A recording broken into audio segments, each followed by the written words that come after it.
नमस्कार मित्रों, मैं परमपिता परमेश्वर से ये कामना करता हूँ कि आप खुश रहें, कुशल रहें, मस्त रहें और मजे में रहें। साथ ही प्रभु से ये भी प्रार्थना करता हूँ कि आपके परिवार में सुख शांति बनी रहे और अन्न धन की कोई कमी नहीं रहे। मित्रों, एक बार फिर मैं आपकी सेवा में एक नया वीडियो लेकर हाजिर हुआ हूँ।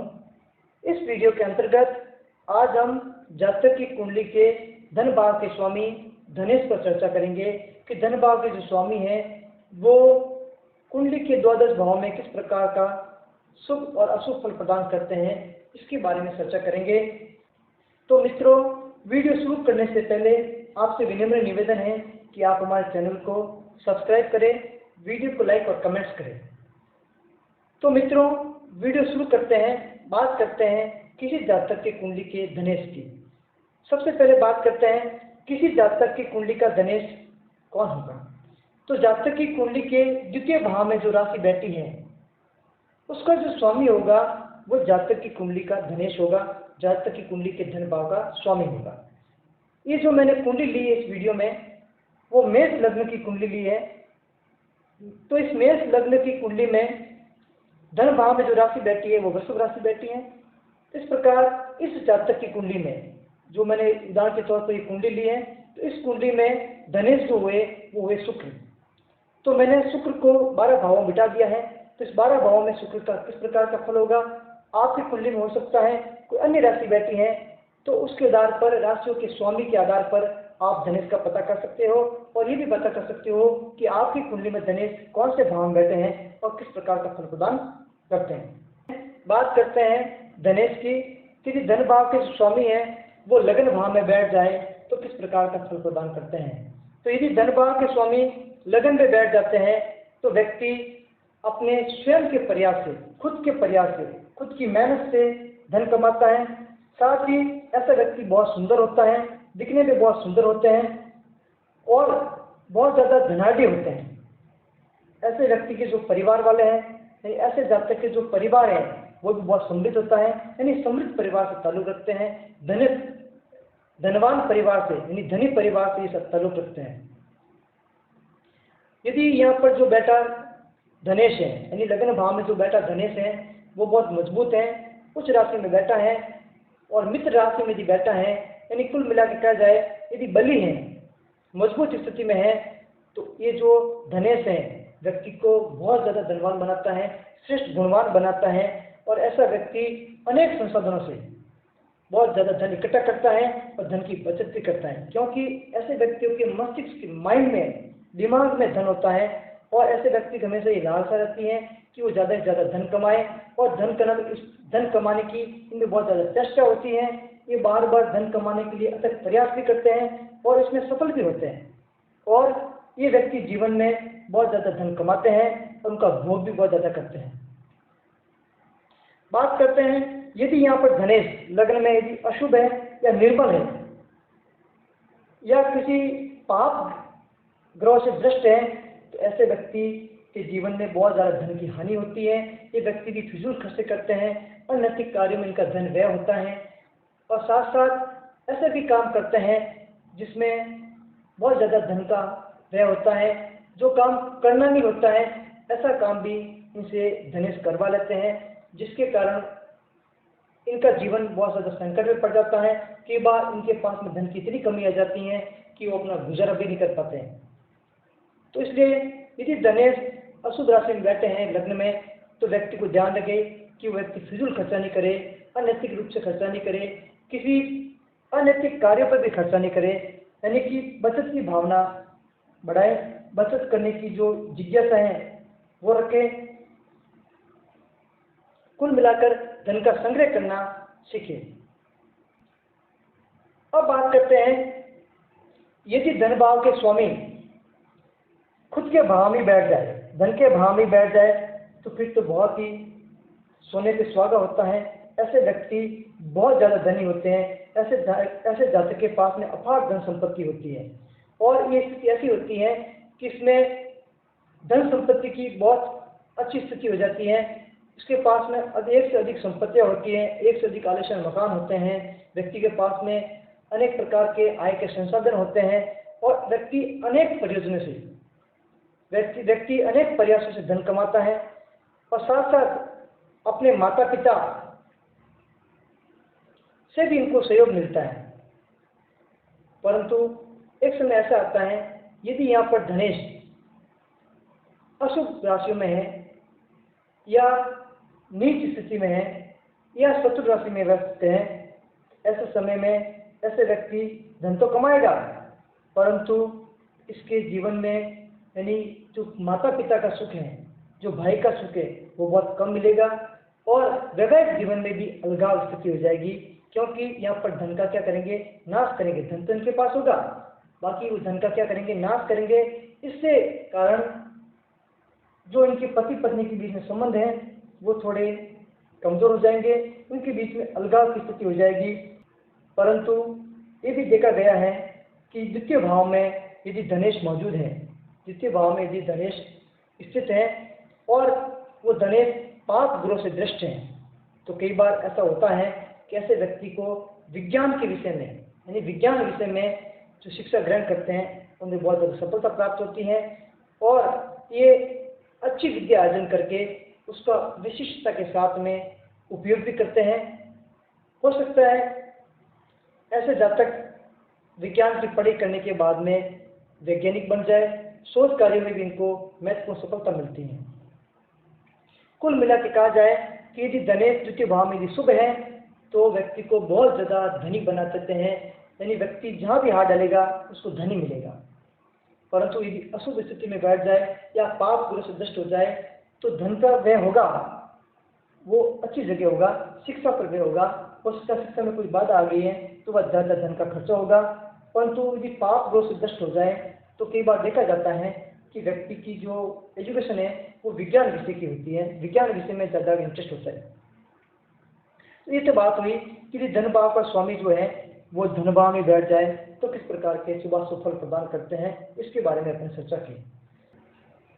बात करें कि धन भाव के स्वामी जो धनेश है वो यदि कुंडली के तीसरे भाव में विराजमान हो जाए, जिसको कुंडली का सहज भाव कहा जाता है, सौदर का भाव कहा जाता है, इस भाव में विराजमान हो जाए तो किस प्रकार के फल प्रदान करते हैं।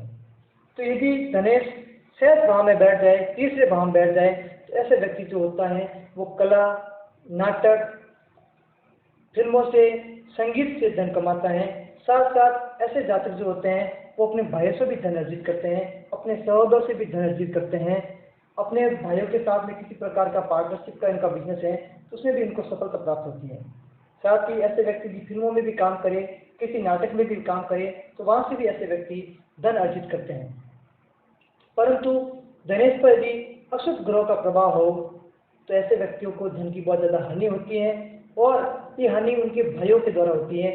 भाई उनके धन का गलत जगह उपयोग करते हैं और धन का व्यय करते हैं। यदि अशुभ ग्रह सूर्य हो, अशुभ ग्रह सूर्य हो जाए और उसके जातक के जो धनेश है उसकी दृष्टि पड़ जाए, ऐसे स्थिति में जातक के जो भाई हैं उनके साथ उनका रिश्ता जो है, उनका संबंध है वो सहज नहीं होता है, असहज महसूस करते हैं, भाई उनका अहित करने लग जाते हैं। यदि पाप ग्रह मंगल है तो जातक जो होगा वो अपने नैतिकता को छोड़ देगा, यानी कि जो नीति का जो रास्ता है उसको छोड़ देगा, अनैतिक कार्य में काम करना शुरू कर देगा, यानी अनैतिक जो कार्य हैं उनसे धन अर्जित करना शुरू कर देगा, जिससे उसको बहुत ज़्यादा धन हानि होगी। कई बार यदि धनेश पाप ग्रह से दृष्टित है तो ऐसी स्थिति में जातक का कोई भय भी नहीं होता है, यानी वो व्यक्ति भय से भी वंचित हो जाता है। धनेश यदि शनि से दृष्ट है, ये तो बात हुई किसी व्यक्ति के धनेश यदि सौदर भाव में, सहज भाव में बैठ जाए तो किस प्रकार के शुभ फल प्रदान करते हैं। अब बात करते हैं धन भाव का स्वामी यदि कुंडली के चौथे भाव में बैठ जाए, तो चौथा भाव जो होता है वो लग्जरीज का होता है, अपनी माँ का होता है, आय संपत्ति इस प्रकार का धन का होता है, अपने मकान का होता है। उसमें यदि धनेश बैठ जाए तो किस प्रकार का फल प्रदान करते हैं। तो यदि कुंडली के चतुर्थ भाव में यदि धनेश शुभ योग में है, शुभ स्थिति में है, मजबूत स्थिति में है, तो ऐसे जातक को अपनी पैतृक संपत्ति का लाभ मिलता है। जातक अपने पिता से पैतृक संपत्ति प्राप्त करता है, साथ ही अपनी माता का सुख बहुत ज़्यादा प्राप्त करता है। माता का सुख पर इसका बहुत ज़्यादा मिलता है। ऐसे व्यक्ति अनेक ज़्यादा वाहन खरीदते हैं, अनेक ज़्यादा भूमि खरीदते हैं और कृषि कार्यों में इनको सफलता प्राप्त होती है।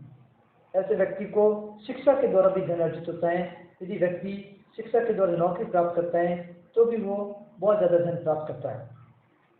यदि धनेश चतुर्थ भाव में यदि विराजमान हो जाए तो भी देखा जाता है कि जातक जो होता है अपने पूर्वजों की संपत्ति का भोग करता है और सदा सत्य वचन बोलने वाला होता है। स्वयं भी सत्य बोलता है और दूसरों को भी सत्य बोलने की अपेक्षा रखता है कि दूसरे भी उसे सत्य बोले। ऐसा व्यक्ति दूसरों पर दयालु होता है, यानी दूसरों पर दया करने वाला होता है। सदैव उसके मन में दया की भावना होती है। ऐसे जातक विवेक से काम लेते हैं, अपनी बुद्धि से धन अर्जित करते हैं।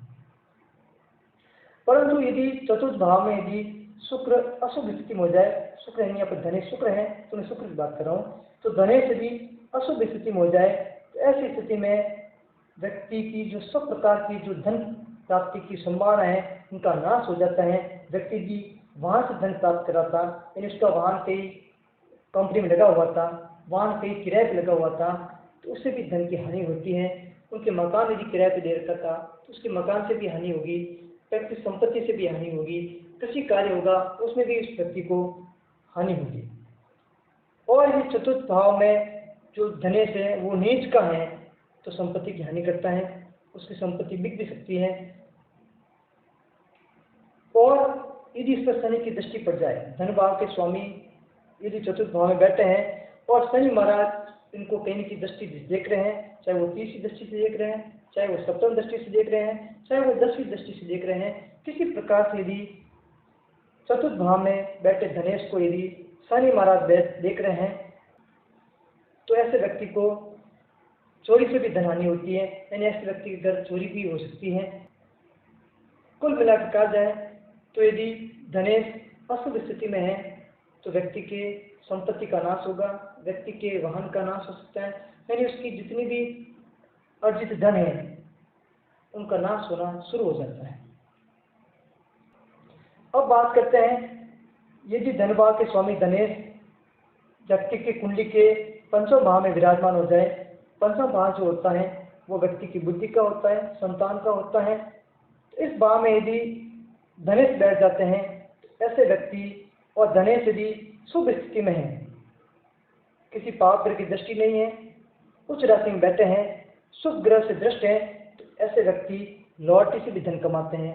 ऐसे व्यक्ति सट्टा बाजार से धन कमाते हैं, शेयर में लगा हुआ पैसा जो होता है उससे धन कमाते हैं। शेयर बाजार में उनको खूब सफलता मिलती है, शेयर मार्केट में भी पैसा लगाते हैं तो उनको मोटी रकम वापस प्राप्त होती है। ऐसे व्यक्ति जो होते हैं वो सरकार से भी धन कमाते हैं, चाहे वो गवर्नमेंट नौकरी में हो और चाहे वो गवर्नमेंट नौकरी में नहीं है तो भी उनको सरकार से किसी न किसी प्रकार का धन अर्जित होता है। ऐसे व्यक्ति मंदिरों से भी धन प्राप्त करते हैं, चाहे वो मंदिर में पूजा रहकर काम करें या मंदिर में यदि वो भगवान की सेवा करते हैं तो भी बदले में उनको धन अर्जित होता है। ऐसे व्यक्ति को संतान से भी धन अर्जित ऐसे व्यक्ति को संतान से भी बहुत ज़्यादा धन अर्जित होता है। संतान इनको धन कमा के जाती है।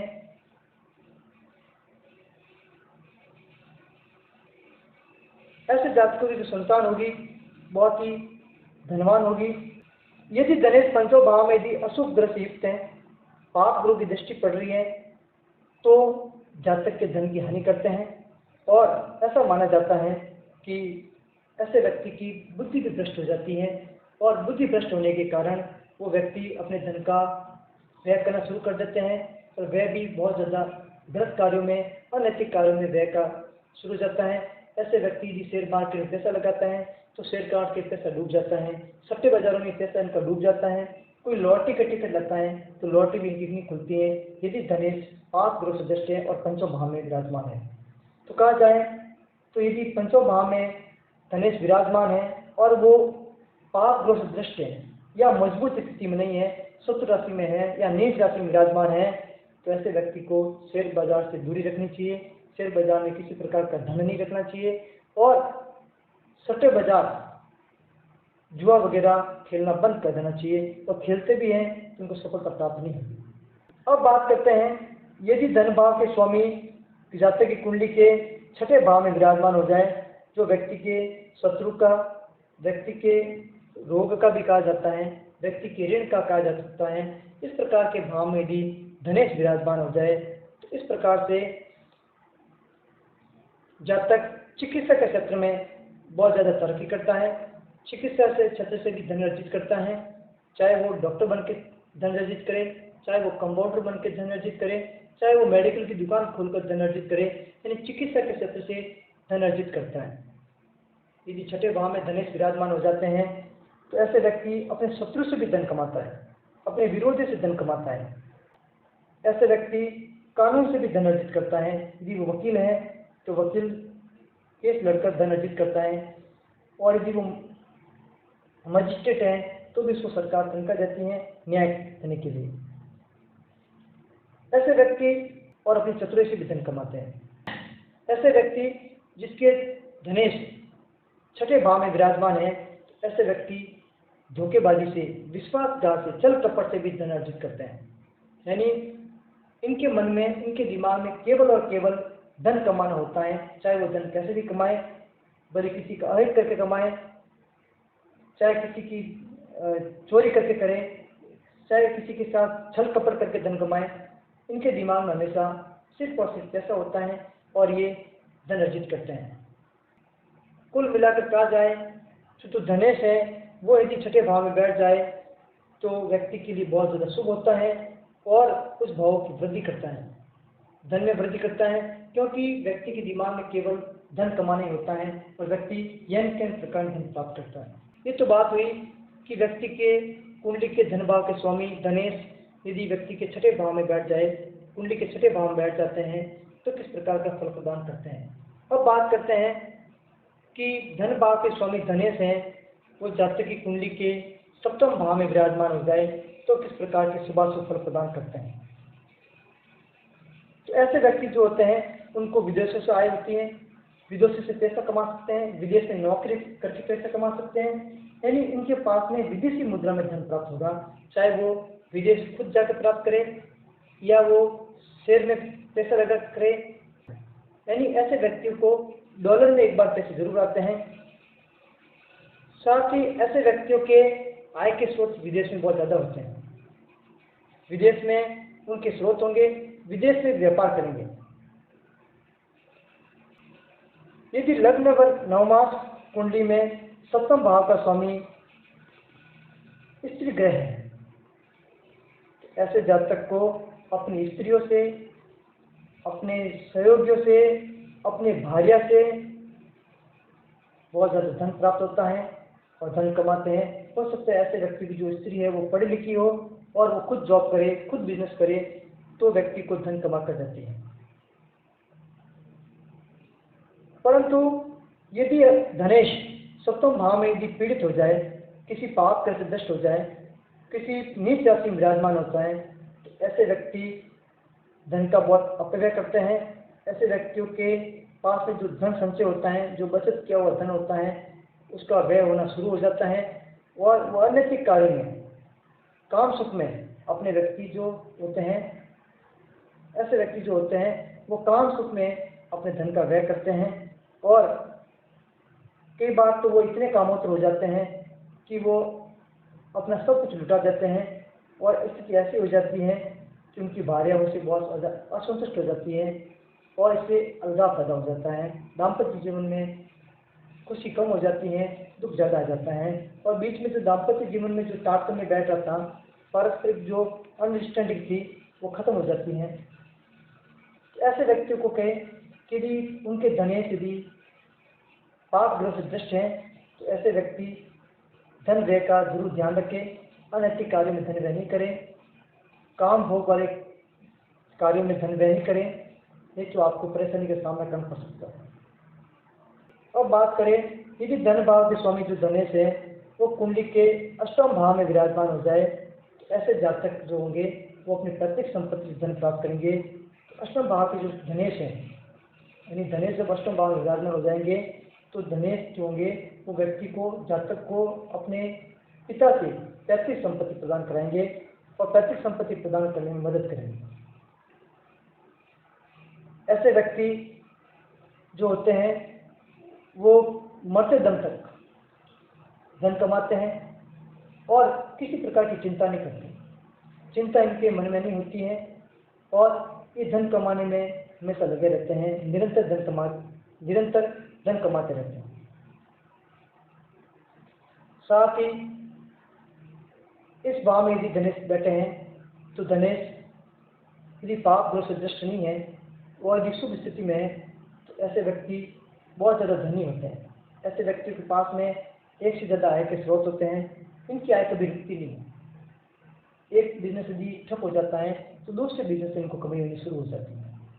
परंतु यदि धन भाव के स्वामी धनेश जो है वो अष्टम भाव में यदि अशुभ स्थिति में बैठ जाए, पाप ग्रह से नष्ट हो जाए, तो ऐसे व्यक्तियों के लिए ये स्थिति बहुत ज़्यादा शुभ नहीं होती है और व्यक्ति धन की हानि करता रहता है और व्यक्ति को धन के कारण बहुत डर लगता है।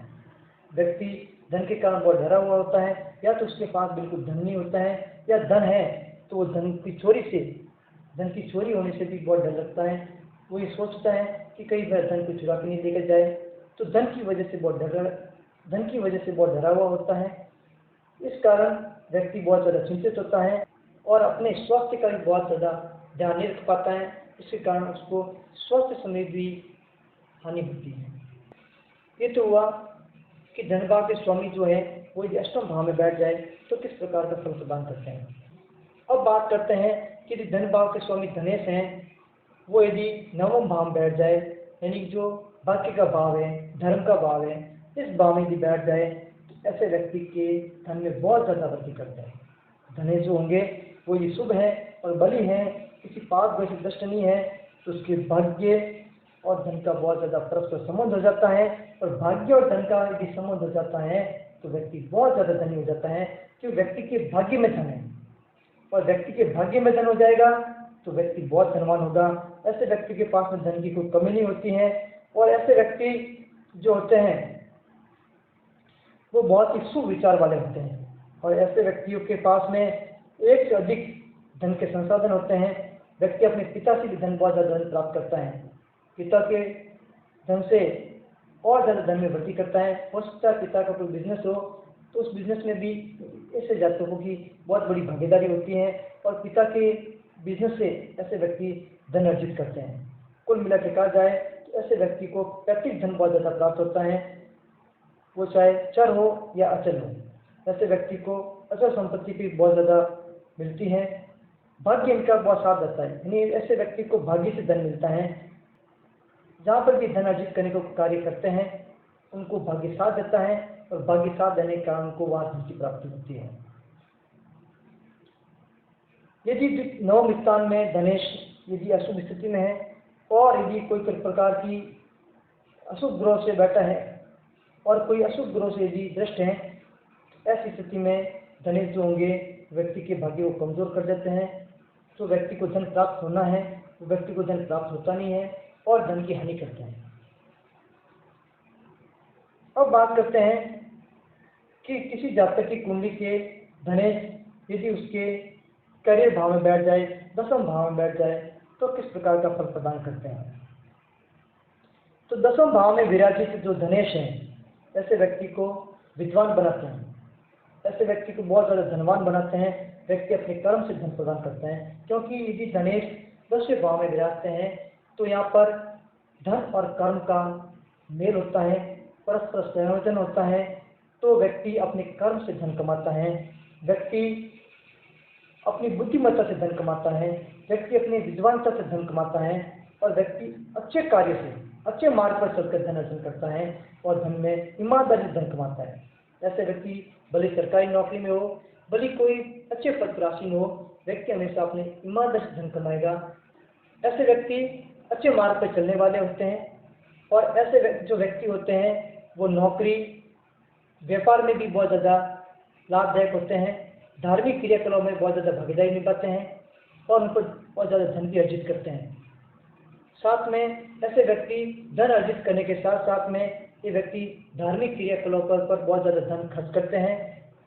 इससे उनका भाग्य और उज्जवल होता है और उनको और धन की प्राप्ति होती है। परंतु यदि धनेश जो है वो इस भाव में पीड़ित हो जाता है तो ऐसे व्यक्ति की धन की हानि करता है, चाहे वो गवर्नमेंट सर्विस में हो, चाहे वो अपने व्यापार करता हो, किसी प्रकार का वो आपको बिजनेस करता हो, तो हर प्रकार से वो धन की हानि करते हैं। किसी न किसी प्रकार से वो धन की हानि करते हैं, चाहे वो मकान में कोई काम करवाना पड़े उसको, चाहे वो कोई इसके पास गाड़ी है तो गाड़ी में खर्चा आ जाएगा, चाहे उसके पास संपत्ति है तो संपत्ति किस प्रकार नुकसान हो जाएगा। तो कुल मिलाकर यदि धनेश दसम भाव में पीड़ित है तो व्यक्ति के धन में हानि करेगा और उनके श्रेष्ठ गुणों को भी कम करेगा। व्यक्ति जो नीतिवान है उनकी नीति में कमी आएगी। तो कुल मिलाकर कहा जाए कि यदि धनेश दसम भाव में यदि अशुभ है, पाप ग्रस्त दृष्ट है, तो व्यक्ति की बहुत ज़्यादा धन हानि करते हैं और व्यक्ति की बुद्धिमत्ता में भी कमी करते हैं। व्यक्ति सोचने विचारने में भी कमज़ोर हो जाता है, कोई काम करने में उसको बहुत ज़्यादा सोचना पड़ता है, फिर भी उसको सफलता प्राप्त नहीं होती है। अब बात करें, यदि धनेश धन भाव के जो स्वामी हैं वो जातक कुंडली के एकादश भाव में विराजमान हो जाए, जिसको लाभ का भाव कहा जाता है, धर्म का भाव कहा जा सकता है, धार्मिक क्रियाकलापों का भाव कहा जाता है, ऐसे भाव में यदि धन भाव आ जाए यानी धन और लाभ का मेल हो जाए तो ऐसे व्यक्ति अर्जित किए हुए धन से लाभ कमाता है, ऐसे व्यक्ति जैसे ब्याज पर देकर लाभ कमाता है, ऐसे व्यक्ति धार्मिक क्रियाकलापों से लाभ कमाता है। क्योंकि ऐसी स्थिति में धनेश जब एकादश भाव में विराजमान होता है तो धन और लाभ दोनों का मेल होता है, दोनों का संयोजन हो जाता है। तो ऐसी स्थिति में व्यक्ति अपार धन कमाता है। व्यक्ति जो होता है अपनी संपत्ति से भी धन कमाता है, संपत्ति को किराया देकर धन कमाता है, अपने वाहन को भी किराया देकर धन कमाता है। तो कहा जाता है कि द्वितीय जो है यदि एकादश भाव में व्यक्ति के विराजमान है तो कहा जाता है कि यदि धनेश व्यक्ति के कुंडली के एकादश भाव में विराजमान है तो व्यक्ति के लिए बहुत ही फलदायक होते हैं, बहुत ही शुभ फल प्रदान करते हैं। ऐसा जातक जो होगा वो अपने बड़े भाइयों के द्वारा भी धन अर्जित करता है। बड़े भाइयों के साथ में कोई व्यापार भी कर सकता है, उनका कोई पार्टनरशिप का बिजनेस है, उससे भी उसको जातक को सफलता प्राप्त होती है। ऐसे जातक जो होते हैं किसी वित्तीय संस्थाओं से, कोई भी ऐसी संस्था है जो धन का काम करती है, वित्तीय काम करती है, ऐसी संस्थाओं से भी वो व्यक्ति धन प्राप्त कर सकता है। चाहे वो नौकरी करे, चाहे वो उसका पैसा उसमें जमा है, उससे भी वो धन अर्जित कर सकता है। ऐसे व्यक्तियों का धन जो होता है बहुत ज़्यादा धन उनका बैंकों में पड़ा रहता है, जिससे उस बैंकों से ब्याज प्राप्त करते हैं। और मैंने पहले भी कहा, ऐसे व्यक्ति जो होते हैं वो लोगों को धन उधार देते हैं और उधार के बदले में धन से ब्याज लेते हैं और ब्याज से पैसा कमाते हैं। क्योंकि यहाँ पर धन और लाभ का मेल होता है, धन से अर्जित किए हुए धन से ऐसा व्यक्ति और धन कमाता है।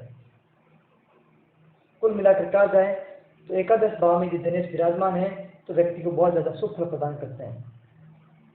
अब बात करते हैं, यदि एकादश भाव में धनेश यदि अशुभ स्थिति में है, पाप दोष दृष्ट हैं, तो ऐसी स्थिति में जातक यदि किसी व्यक्ति को उधार पैसा देता है ब्याज पर तो उस व्यक्ति का पैसा वापस नहीं आता है, व्यक्ति का पैसा खा जाता है और व्यक्ति को बहुत ज़्यादा धन की हानि होती है।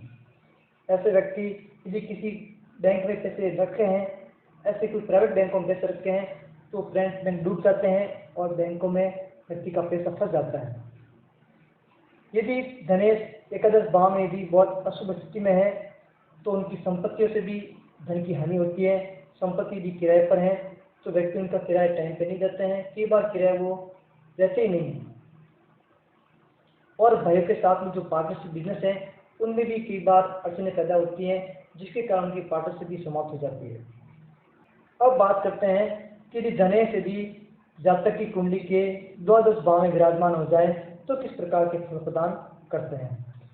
तो ऐसे जातक धार्मिक क्रियाकलापों से धन एकत्रित होता है। यदि जातक की कुंडली के जो धनेश हैं यदि वो एकादश भाव में विराजमान हो जाए और शुभ स्थिति में है, मजबूत स्थिति में है, उच्च राशि में बैठे हुए हैं, तो ऐसे व्यक्ति धार्मिक क्रियाकलापों से धन कमाते हैं और उनसे वो सम्मानित भी होते हैं। धन भी कमाएंगे और धार्मिक क्रियाकलापों में सम्मानित भी होंगे, उनमें बढ़ चढ़कर हिस्सा भी लेंगे। ऐसे जातक सरकारी सेवक होकर भी धन कमाते हैं, सरकारी नौकरी होकर धन कमाते हैं। ऐसे व्यक्तियों को विदेशी स्रोतों से भी धन आगमन होता है, विदेशी स्रोतों से भी ऐसे व्यक्ति धन कमाते हैं। ऐसे व्यक्ति के पास विदेशी मुद्रा में भी धन प्रदान होता है। यदि धनेश द्वादश भाव में यदि पीड़ित अवस्था में है और यदि पाप ग्रस्त दष्ट हैं, तो ऐसे व्यक्ति जो होते हैं वो व्यर्थ कार्य में अपना धन लुटाते हैं, फिजूल खर्ची करते हैं, और व्यक्ति जो होते हैं वो इतना धन खर्च करते हैं कि बाद उनकी गरीबी की स्थिति आ जाती है। व्यक्ति करोड़पति से के बाद करोड़पति बन जाता है। तो यदि धनेश यदि 12वें भाव में स्थित है तो व्यक्ति को चाहे कि व्यक्ति फिजूल खर्ची नहीं करे और किसी अनैतिक कार्य पर धन का व्यय नहीं करे। कुल मिलाकर कहा जाए तो धन भाव के स्वामी यदि द्वादश भाव में बैठे हैं तो व्यक्ति को ये सावधान रखनी चाहिए कि व्यक्ति को फिजूल खर्ची नहीं करनी चाहिए। जहाँ पर नेसेसरी है, आवश्यकता है, वहीं पर खर्चा करे, अननेसेसरी खर्चा नहीं करे, क्योंकि इससे आपके धन भाव के स्वामी हैं वो रूठ जाते हैं, वो खुश नहीं रहते हैं और आपके धन की हानि करते हैं। तो मित्रों, आज हमने इस वीडियो में जाना कि धन भाव के जो स्वामी हैं वो द्वादश भाव में किस प्रकार के फल प्रदान करते हैं, क्या शुभ फल प्रदान करते हैं, क्या अशुभ फल प्रदान करते हैं। तो आप भी इस वीडियो को देखकर अपनी कुंडली में देखें, अपनी कुंडली के धन भाव के स्वामी जो हैं धनेश हैं वो कहाँ विराजमान है और आपको किस प्रकार के फल प्रदान कर रहे हैं। क्या वो पाप ग्रह से दष्ट हैं, क्या वो अशुभ राशि में बैठे हैं, क्या वो नीच राशि में बैठे हैं, और मुझे कमेंट बॉक्स में बताएं ताकि मैं आपकी इस समस्या का समाधान कर सकूं। मित्रों, एक बार फिर आपसे निवेदन है कि आप हमारे चैनल को सब्सक्राइब करें, वीडियो को लाइक और कमेंट्स करें ताकि आप हमारे चैनल पर बने रहें और ज्योतिष संबंधी वीडियो का लाभ उठाते रहें।